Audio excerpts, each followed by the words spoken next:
Peter was 8.5 years old, and he went to a school near his house.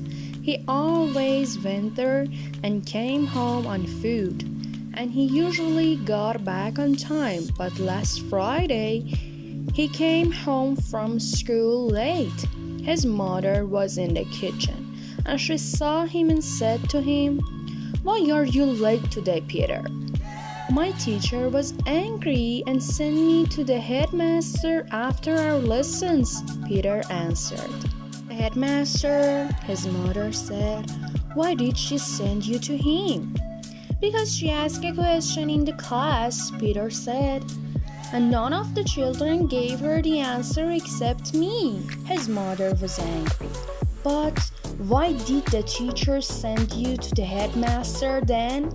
Why didn't she send all the other stupid children?" she asked Peter. "Because her question was, 'Who put glue on my chair?'" Peter said.